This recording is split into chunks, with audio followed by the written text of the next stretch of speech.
গ্রামের ছোট্ট একটা বাড়িতে মা রহিমা ও তার ছেলে শামীম থাকত।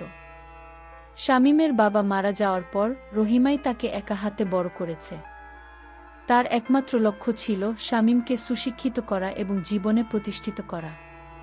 রহিমা ছিলেন একজন সাধারণ গৃহিণী, কিন্তু স্বামী হারানোর পর তাকে ঘরের বাইরের কাজও করতে হয়েছে।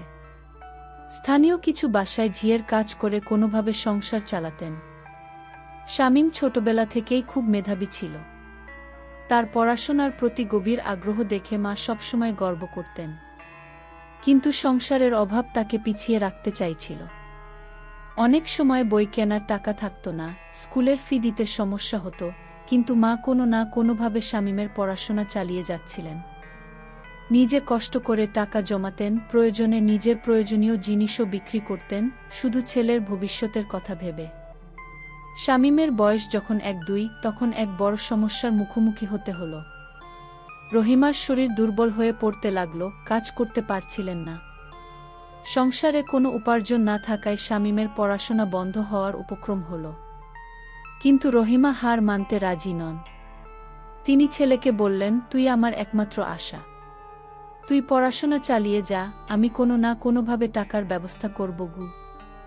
কিছুদিন পরে গ্রামের স্কুলের প্রধান শিক্ষক শামীমের মেধার কথা শুনে তাকে বিনা বেতনে পড়ার সুযোগ করে দেন।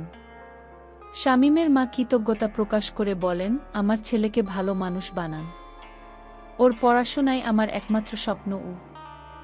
শামীম স্কুলে খুব মনোযোগী হয়ে পড়াশোনা করতে থাকে। মা তাকে সবসময় উৎসাহ দেন, তুই বড় হয়ে এমন কিছু করবি যাতে আমরা সবাই গর্বিত হই। মায়ের এই কথাগুলো শামীমের মনে গেঁথে যায়। তার স্বপ্ন ছিল সে বড় হয়ে মায়ের সব কষ্ট মিটিয়ে দেবে। কিছু বছর পর শামীম গ্রামের স্কুল থেকে ভালো ফলাফল করে পাশ করে শহরের কলেজে ভর্তি হয়। কলেজের পড়াশোনা অনেক কঠিন ছিল, কিন্তু শামীম সবসময় মায়ের স্বপ্নের কথা মনে করে পরিশ্রম করতে থাকে। শহরের জীবনটা অনেক ব্যস্ত ছিল, আর গ্রাম থেকে এসে মানিয়ে নেওয়াটাও কঠিন। তবুও শামীম মায়ের জন্য কঠোর পরিশ্রম করে।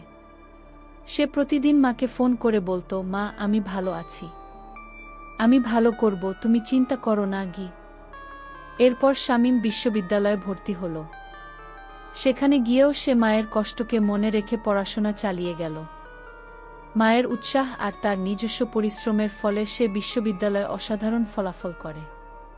একসময় সে একটা বড় কোম্পানিতে চাকরি পেল, যেটি তার জীবনের টার্নিং পয়েন্ট হয়ে দাঁড়াল। শামীম তার প্রথম মাইনের টাকা হাতে নিয়ে মাকে বলল, মা তোমার কষ্টের দিন শেষ, তুমি আর কাজ করবে না। রহিমার চোখে জল চলে এলো। তিনি শামীমকে জড়িয়ে ধরে বললেন, তুই আমার গর্ব, তোর জন্যই আজ সব সম্ভব হয়েছে গু। শামীমের জীবন বদলে গেল। সে মায়ের জন্য একটা সুন্দর বাড়ি বানালো, যেখানে মা আর ছেলে শান্তিতে বসবাস করতে লাগল। শামীম মাকে প্রতিদিন দেখে রাখত, তার সব চাহিদা পূরণ করত। মা ছেলের এই বন্ধন এখন আরও মজবুত হয়েছে। এই গল্পটি আমাদের শেখায়, জীবনের সব চ্যালেঞ্জের মধ্যেও মা ছেলের ভালোবাসা এবং পরিশ্রম মানুষকে সফলতার পথে নিয়ে যেতে পারে। মায়ের স্বপ্ন আর ছেলের নিষ্ঠা একদিন তাদের জীবন বদলে দেয় গি।